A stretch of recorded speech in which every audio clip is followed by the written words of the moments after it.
Hello, YouTube. AKC here, and I'm back with another review. And you already know what it is. New Tyler Creator album released this Monday. On Monday at 6 a.m. so that people can listen to it on their commute to work and everything. That was very cool of Tyler, very nice of Tyler. And this is after a pretty, I would say, generational, one of the best generational runs in like music as a whole, with Flower Boy,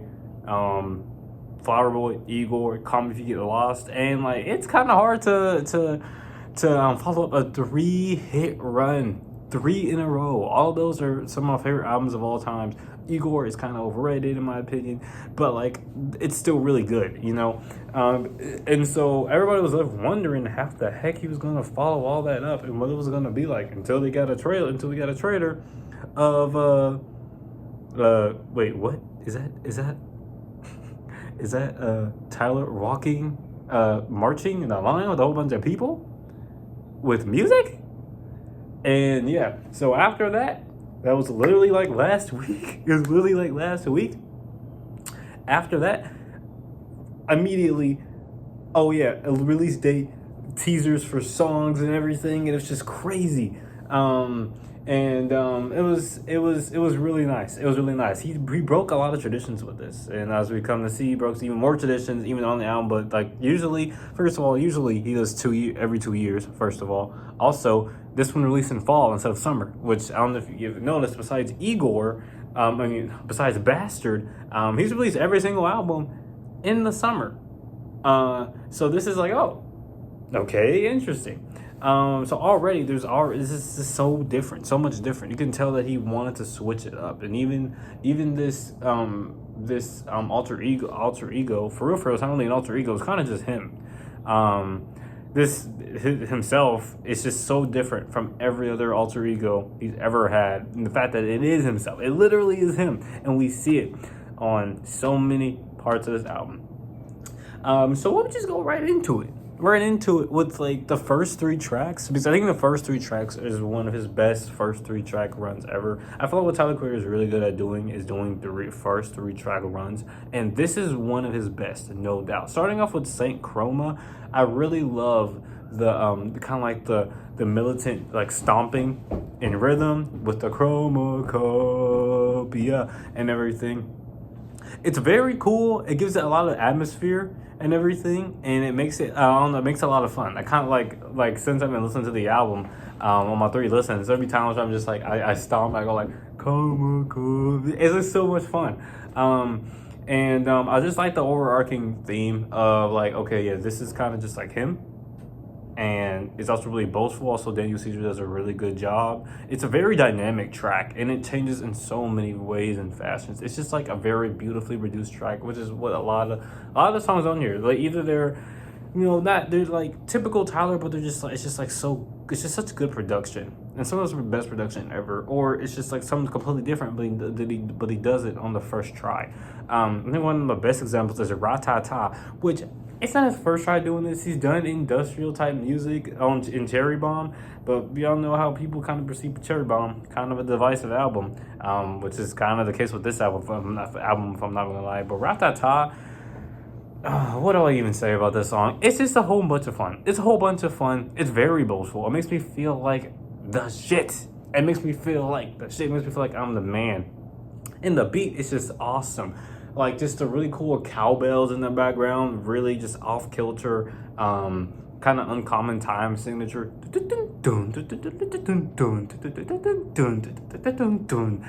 It's just so much fun, and plus he just sounds so manic and crazy. It's just awesome. It's just awesome front to back. I love Ratata. And then we go into Noid, the first and only single. If you don't count saying Chroma with the little snippet, Noid is the first and only single from this album, and wow, what a way to introduce people to the world of this album. Not only have like the weird like the Zamrock sample, which is just really cool, really amazing, but you also have these like really kind of distorted psychedelic guitars that come in and out and everything, and it's just insane. Like you just like listening to it and like, wow, it's a lot, but it's a lot of good, and he does it in a very good way. I do feel like it is kind of I do feel like it's kind of too lost in the sauce at some points. But that second part, especially that second verse about him just saying that he's been paranoid for a while about this fame and everything, it's just really nice. And I love all the different ways he says it. Oh, I know every crack. Oh, I'm watching over my shadow and everything. Everything about this song is like borderline perfect in my opinion. But at the same time, I don't know. I feel like this first part, there's just a lot going on. It definitely is a grower, but man, in context of the album, it definitely does help. And then at a really random mood switch, we go to Darling I, which is a really good song, especially paired with Hey Jane. A really good song about, you know, just being afraid of falling in love and, oh, is it forever? Like, is this gonna really what I want? You know, because, you know, he has talked about love so many times in his discography, even all the way back up in Bastard. And even though if it's been really twisted and weird, both in Bastard and Goblin, he's talked about love and everything and wanting to be with a girl. And even on Flower Boy, he says, hey, I want to find a girl and raise a couple of lizards and everything. Like, it looked like this is kind of what he wanted, but like, you see now, like, yeah, stuff has been changing. And it's just like really cool to see, like, he really has been going through shit for the past 3 years. Look, it just shows 3 years can just change so much, so much about a person. And then we go to Hey Jane, which is kind of, I would say, like a sister track and to Darling I, and I kind of like it a little bit better. Also, Teezo Touchdown does do a pretty good job on Darling I. Also, the production is cool. I do like how poppy it is. It's just really smooth and really fun. And Hey Jane is also really good. I really like that, just a lush production, the really lush and like just a busy production. Although I will say again, it does kind of get lost in the sauce and of this album, not the song itself. It does kind of get lost in the sauce in that some production kind of just sounds like the other. Like Hey Jane kind of just sounds like Tomorrow or I Hope You Find Your Way Home. Which is a problem. I do think the production is good, but I do think it is a little bit too muddled. But that's not the main. I feel like that's not the main part of this track. The main part of this track is actually the lyrics, which this is some of the best storytelling that I've like heard. Like, I wouldn't say ever, but it's very good storytelling. Definitely one of the best. Tyler's one of his best storytelling performances. Basically talking about the relationship with this girl and him basically going through like an abortion with this girl and having a pregnancy scare and everything. And he kind of goes through like I want it. I mean, like, if you want it, that's cool. I would want it and I would like to stay with you, but at the same time, that's not something I'm looking for. But hey, at the same time, it's up to you. And it's just like a really sensitive subject, but he handles it with such care from both perspectives. Because he talks from a woman perspective as well, and it's just great. It's just all around. It's just a great track. I love it.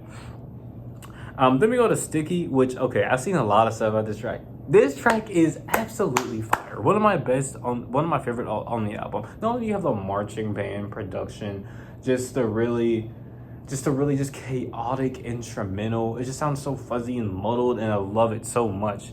And it's just great. But you also have verses from Glorilla, Sexyy Red, and Lil Wayne. Which, yeah, that sounds like an insane collaboration. But it works so well. First of all, Glorilla comes on a track super hard, super well, just out that boom ba bam bam boom, and it's really good. Sexyy Red has a cool verse. It's not bad or anything. It's just like 4 bars, so it's just like whatever. But it's just it definitely does fit in the song. And Lil Wayne has some really good bars, like "And my hands are red like rosacea" and everything. And like, just fire. And then Tyler the Creator also has some really good, just boastful bars and everything. I just love it. It's just so much fun. It's so much fun. How can you not like this track? How can you not like this track? I just don't get it. And then you have "Take Your Mask Off," which is a very good track. Conceptually, I do think it runs on for a little bit too long, which is another problem that I have with Darling I and a lot of songs on here is that I feel like they run on for a little bit too long. Like Judge Judy, it runs on for a little bit too long. I would even say the same thing for Sticky, you know what I mean? But just the concept of take your mask off in general is just so good. I love him kind of just like exposing probably these different people in his life and kind of just being like, yo, like putting them to task, like, yo, like y'all not acting like yourselves, and this is who y'all are. Like, let's lock in and let's talk about it. And he even reflects on his own self, which is just really cool. I like him just talking about his own self and talking about, hey, you know, I was paranoid, I was anxious, and I was doing all this, doing all that, and I was talking all this stuff and everything, and he's kind of putting himself to task. It's like, you know, it's like he's really like reflecting, and not only putting other people on blast, but putting himself to task. Kind of maybe probably even saying like, yo, I'm doing all this. Yeah, I'm not trying to act like that I'm all special or anything. Like, I definitely have fucked up as well, and I really like that. You know, talking from the perspective of a gay priest, a mother and wife who's not happy with the situation, and you know, thug, and basically like a rich dude acting like a thug and everything. And I don't know, it's just a really cool concept of the track, and I really like it. It flows very nicely, very quick, and it's just really good. I do love Tomorrow as well. I don't know if you know me, I like my existentialism in my music and talking about life and time and how crazy it is and kind of dealing with that. And I feel like Tomorrow does that well, kind of talking about, you know, him going through life, going through time, kind of noticing, oh my gosh, my time is kind of running up. Like, whoa, like, oh my gosh. And my mom, she's getting older, she wants kids, but like, I don't really want kids. Just dealing with this morality and everything, and it's really good. I think the instrumental is really good too. I think honestly he should kind of dabble in a little bit more acoustic type of music, not like full on like a singer songwriter, folk rock or folk stuff. No, but like kind of messing with the sound, because it sounds just very lush, very good, and it sounds very good over a singing voice, which has improved from Igor. And I noticed there's so many parts on this album where I was like, whoa, he's singing this, like, and Take Your Mask Off, like him, like, it's really good. Thought I Was Dead is a banger. ScHoolboy Q just has a really good verse, and I like how they just talk about, this is another track where Tyler kind of puts people to task and being like, yo, I get it, I did all this stuff, I'm not gonna try to hide it and everything. You can bring up all tweets and everything, but I'm not gonna try to hide it. It's kind of just what happens, and that's just me. That was me. And again, I like these tracks where you really just like, yo, y'all can't keep doing this. Like, and like, guess what? Literally a couple days ago, guess what, on Twitter, guess what I saw? People brought up the old lyric from Chromakopia. Like, dude, like, it's like he knew it was going to happen. Like, he knew what it was going to happen. And it's a really good track. I do think the instrumental is a little busy, but also at the same time, it's just insane also. It's also an insane instrumental. I really do like Thought I Was Dead. Thought I Was Dead. And like him as well is definitely an interesting track, especially when you consider how much he's talked about his dad and his father, his estranged father, in multiple tracks across his career. Multiple. Mostly in a bad light. Like, we can all remember Answer. He was very mad on Answer. Very mad on Bastard. Not only on the Bastard, all throughout that album. 7 title track and Glorious was literally just about his dad. Goblin, not so much. You know, just all throughout his career.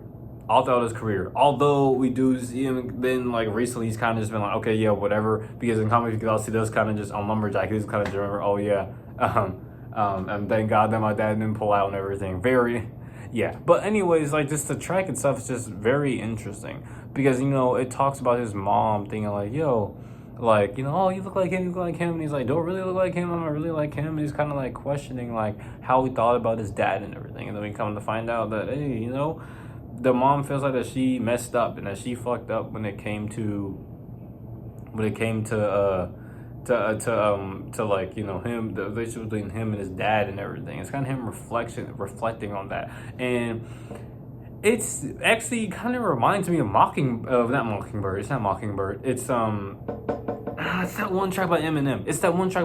No, it reminds me when Eminem kind of went back on being like, hey, yo, that was not cool. about my mom and everything. In fact, to the point where he didn't even play Clean Out My Closet, which I'm not going to say this is going to be the same thing for Tyler, but it does remind me of that, kind of reflecting me like, you know what, maybe I have a different perspective on my dad now. While also still moving on at the same time. And it's just very interesting. I do really like what he did with this, and this thing is really good. Yeah. And then after that, the last two tracks are good.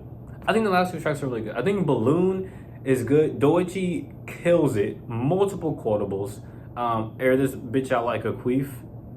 That's a quotable. That's a really good quotable. Oh, I'm bi, but hey, you got a brother with a pussy and everything. That's a quotable. There's multiple quotes. It is a lot of fun, but I do think the weird clown beat at the beginning is just like questionable. Like, what are we doing? Like, what are we doing? Like, I don't fully get that, but I vibe with it at the same time. It's cool. It's a good track. I think it's a good track. But I don't know. This doesn't make any sense, especially after Like Him. Like, what? I get it because you want to break it up, but it just seems so sudden and out of nowhere. It is a good track though. And this is a hot take, but I hope you find your way home is good, but I don't think it's that good. I mean, it's good. It's good. It's great, actually. I like it. But it's not one of my favorites. It definitely isn't. If I give it a grade, I'll give it a 7.5. Like, I do genuinely think this is a great song. But first of all, again, it's like with the problem with the instrumentals on here, which I do feel like are kind of samey sometimes. And I do feel like, you know, the rapping is really good. Just kind of summing up the whole album. Like, all the existentialism, all the ways he felt about himself and everything. And I do think he does a really good job with the rapping. But I think the beginning part where it's like, I hope you're finding your way home, is kind of like, it's kind of been done to death by Tyler. And I do think that the ending parts of Chromakopia at the end seem kind of forced, since he doesn't talk about Chromakopia at all for the rest of the album, which he brought it up on Saint Chroma, but at the same time it doesn't come back again until the last track, which wouldn't be a problem. There's some albums where I like that, but here it's just like, it just doesn't hit. It just doesn't hit like I think he wants it to, for me. And it's up to some other tracks I don't like. While we're on tracks I don't like as much. These ones I think they're okay. I think I Killed You is an interesting track. I like the instrumental. But I don't know. I just don't vibe it. I just think it's good. I respect it more than I like it. That's kind of like when it comes to me. I kind of have a different grading system. I kind of respect things.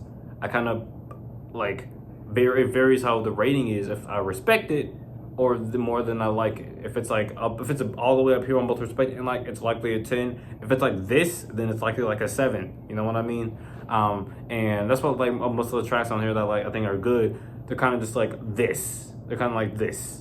You know, they're kind of like this. This is respect. This is like for real. And I respect these, especially Judge Judy. I think that it drags on for too long. The concept of the track, I get it. I do think the ending is sad, but it could have just, I don't know, the moaning at the end. It was just boring. I'm not gonna lie, I thought it was boring. But it's cool. It's cool. I respect it, like I said. But yeah, I don't know, that was the album, and it's very good. I loved it. I'll definitely say give it a try, and I'll give it like a very strong 8. On my rating system, you have 8 and you have very strong 8. Very strong 8 means that it might change in the future. So I might be doing a redux of this sometime in the future. Who knows? But I'll give it a very strong 8, and yeah, stream Chromakopia if you haven't. See you in the next review.